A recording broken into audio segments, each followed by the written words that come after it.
Ladies and gentlemen, thank you for standing by. Welcome to the Tel Aviv Stock Exchange Q1 2021 Results Conference Call. All participants are present in a listen-only mode. Following management's formal presentation, instructions will be given for the question and answer session.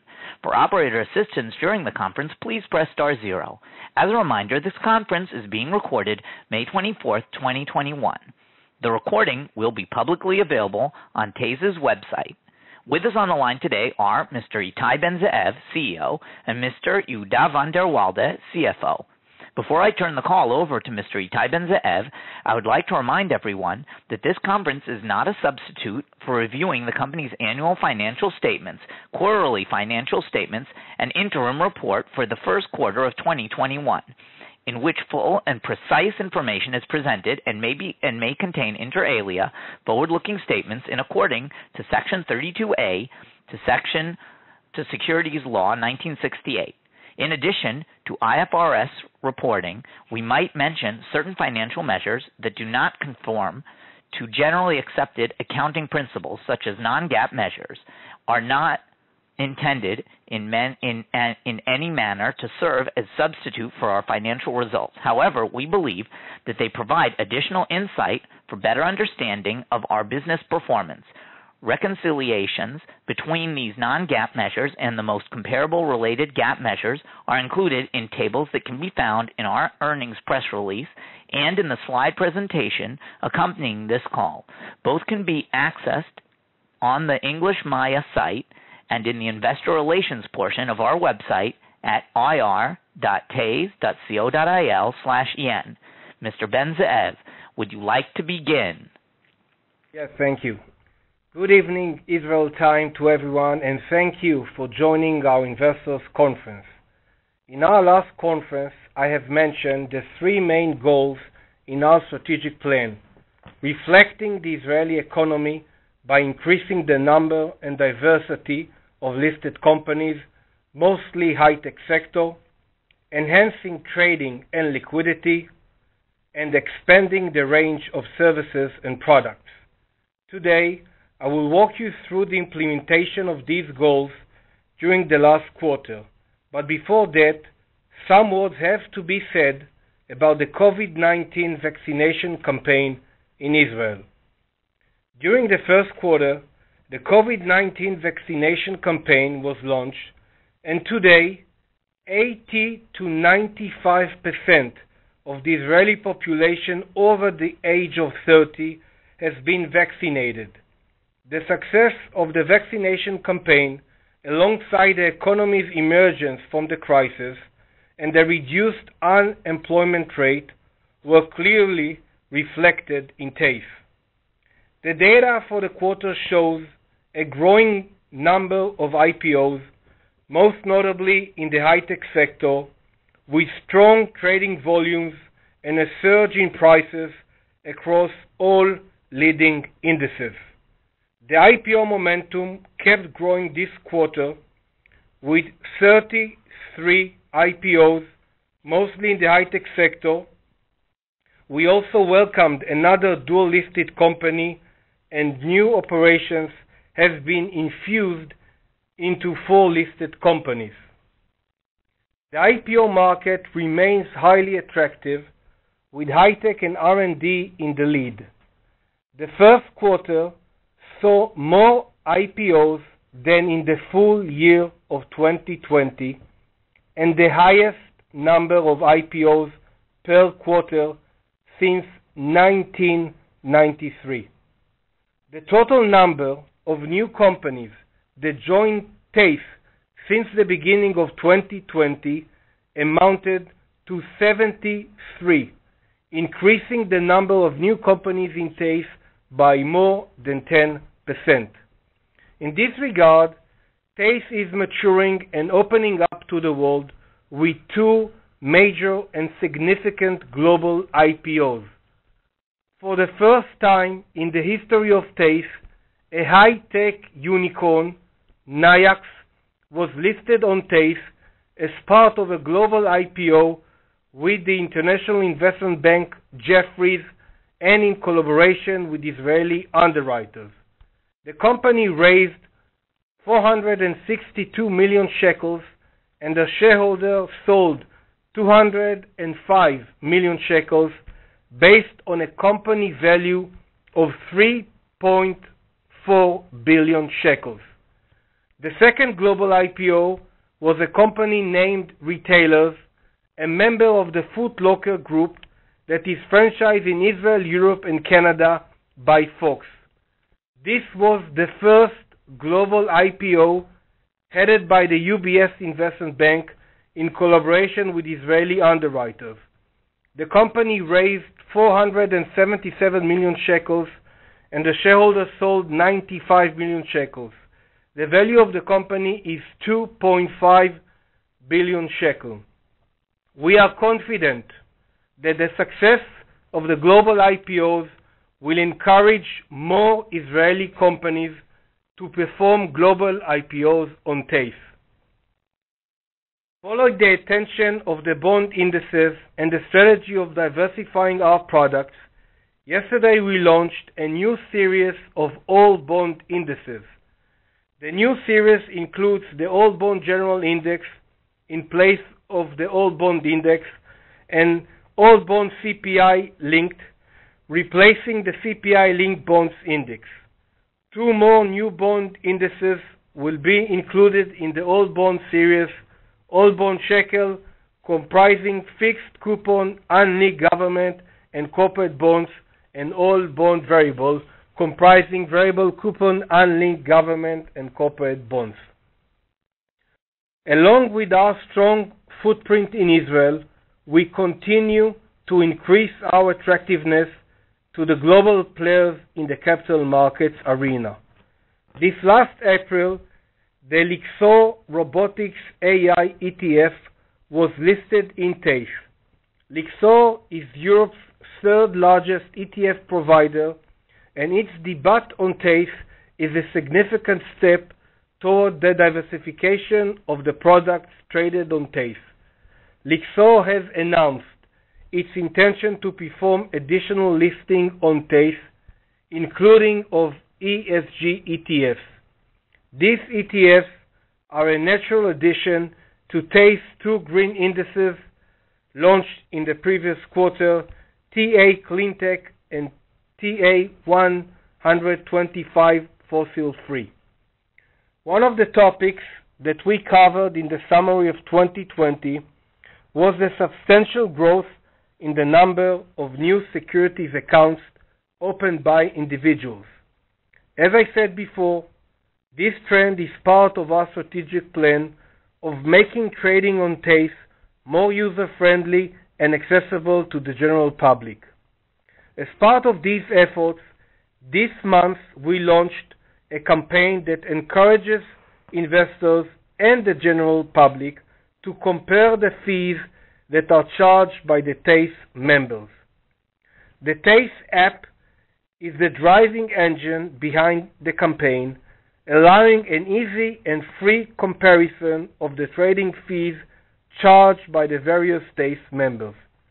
This nationwide campaign was met with a very positive response, with more than 20,000 downloads of the TASE app, and will continue in the coming 2 weeks.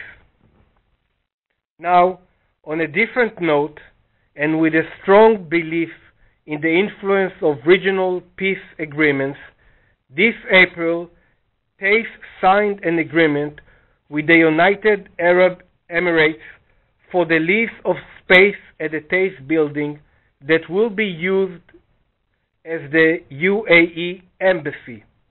We look forward to its opening in the next coming days. As you remember, 6 months ago, TASE signed an MOU with Abu Dhabi Securities Exchange. These days, joint teams are working to establish current activities between the two exchanges. And now, I would like to hand you over to Mr. van der Walde, who will continue with the review of the first quarter results. Thank you, Itai. Good evening, everyone, and thank you for joining us today. I am very pleased to participate in our earnings call. Our result in the first quarter of 2021 declined as expected due to the exceptionally strong performance related to COVID-19 in the first quarter of 2020. I will begin with slide 4, which shows some of the key highlights from our results of the first quarter. Our revenues for the first quarter of 2021 decreased by 3% compared to the first quarter of 2020 and amounted to 78.4 million shekel. Compared to our average quarterly revenue in the year 2020 that amounted to 76.1 million shekel, the revenues in the first quarter increased by 3%.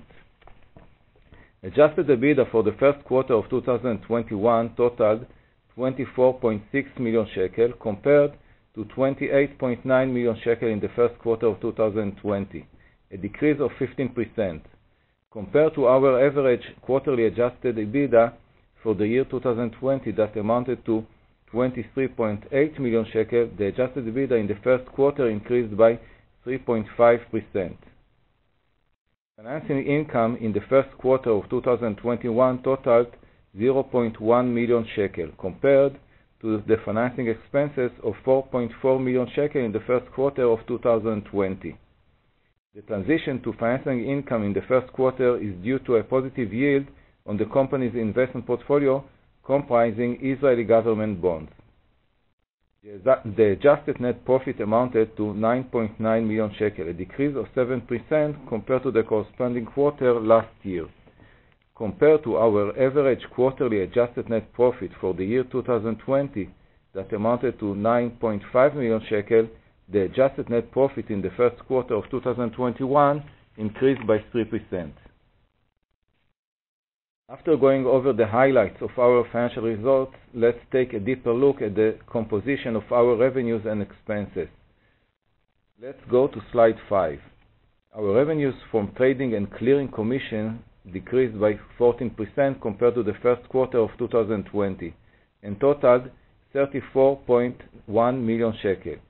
The decrease between the first quarter of 2021 and that of 2020 resulted from a 21% decrease of the trading volume on TASE compared to the extremely high trading volume in the first quarter of 2020 following the COVID-19 outbreak, and a decrease of 2% resulting for less trading days in this quarter, and partially offset by an increase of 9% from higher effective commission rates. Our revenues from listing fees and annual levies increased by 10% compared to the first quarter of 2020 and totaled 16.4 million shekels. 6% of the increase resulted from examination fees in light of the growth in the number of prospectuses. 3% of the increase resulted mainly from new services and from an increase in existing fees. 1% of the increase resulted from revenue recognition in respect of listing fees. The number of IPOs increased significantly during this first quarter of 2021, and we deferred the income recognition from listing fees totaling 4.6 million shekels that we'll recognize in our revenue in future years. Our revenues from clearinghouse services increased by 5%, totaling 15.1 million shekels. 6% of the increase resulted from custodian fees, 2% of the increase resulted from new services, and the increase was partially offset from a decrease in existing services rendered by the clearinghouse members. Our revenues from distribution of data and connectivity services increased by 9% compared to the corresponding quarter of 2020 and totaled 12.6 million shekels. 6% of the increase reflects revenue from data distribution to private customers, and 4% of the increase resulted from distribution data to business customers. I will now discuss our expenses in the first quarter of 2021. Please go to slide 6. In the first quarter of 2021, our adjusted expenses totaled 65.4 million shekel, compared to 63.2 million shekel in the corresponding quarter of the previous year, an increase of 4% year over year. The expenses related to employee benefits increased by 3% and totaled 37.4 million shekel. The increase in the expenses mainly results from the annual salary updates. Computer and communication expenses increased by 7% compared to the corresponding quarter of the previous year and totaled 6.7 million shekel. The increase is a result of operation cost of newly added computer systems. Marketing expenses increased by 21% compared to the corresponding quarter of the previous year and totaled 1.7 million shekel. The increase is a result of timing of marketing campaign launches.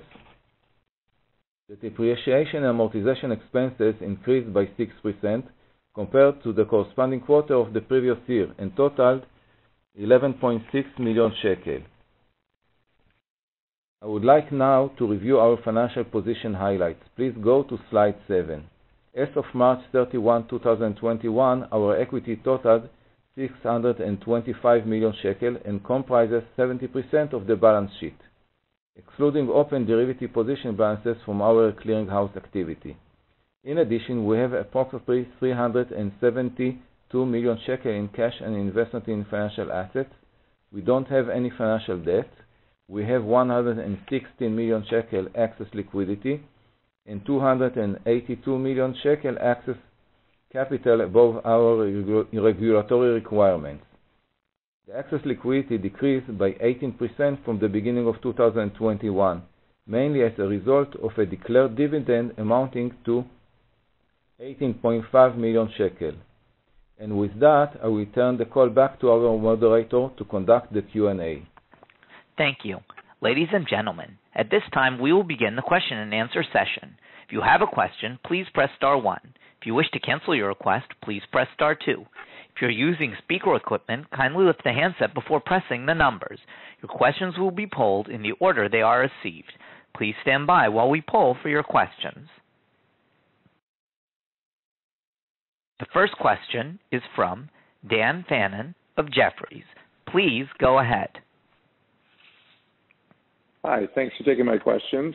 I guess to start, maybe if you could just outline the backlog and how the kind of the registrations look for new issue in the equity world, given obviously you've had a very robust start to the year, but just curious about the outlook as you think about it from here.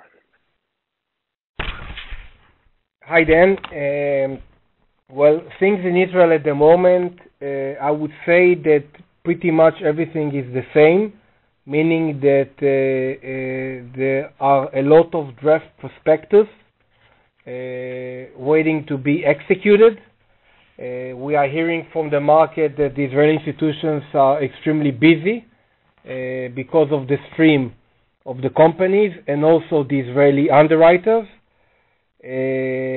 Obviously, not all of the companies will get the valuation that they want to get. So we don't think that all of the draft prospectus will be carried out to be public companies. But currently, we still see, I would say, nice numbers ahead of us. Okay.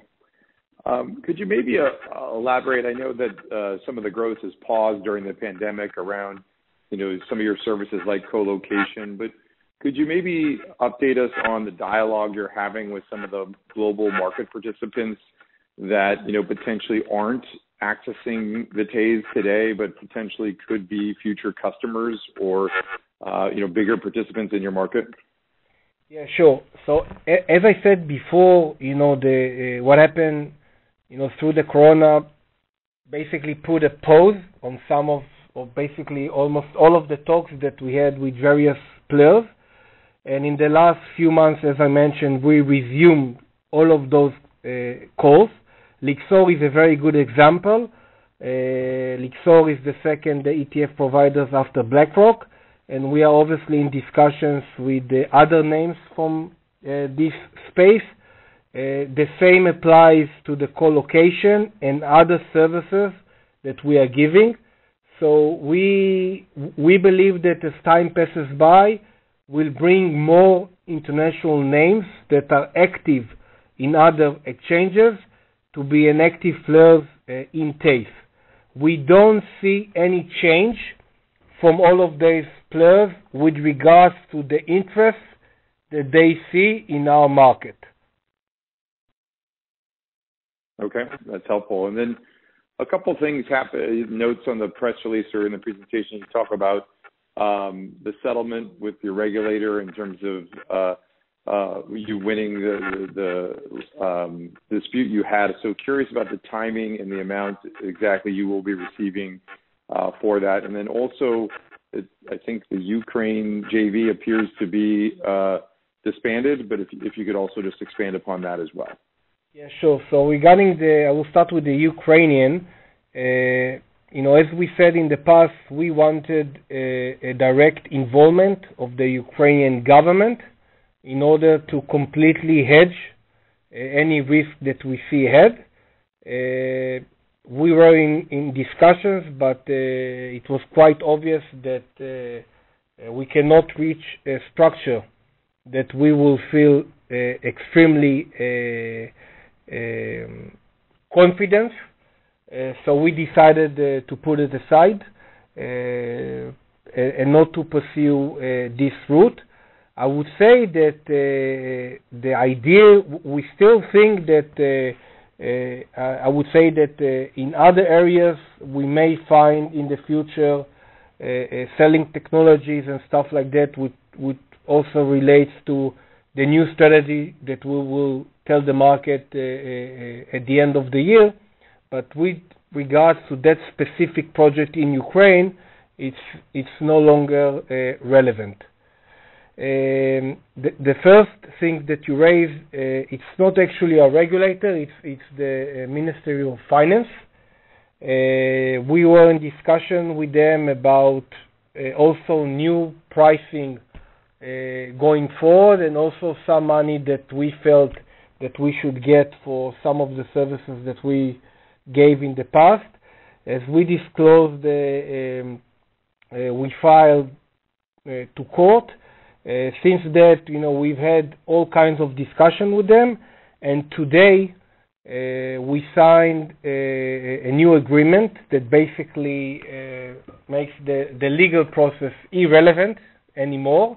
We will have in the second quarter a little bit over $1 million profit to our income, and we set for the next 5 years what will be the fixed rate that we will get, both for issuance of general bonds of the government, and also for the activity they will have with regards of lending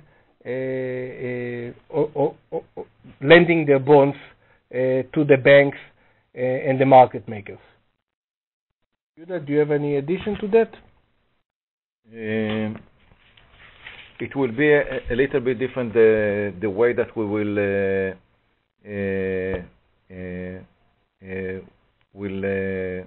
recognize this revenue in our P&L, because it will be different the way that the agreements than the regular way that we need to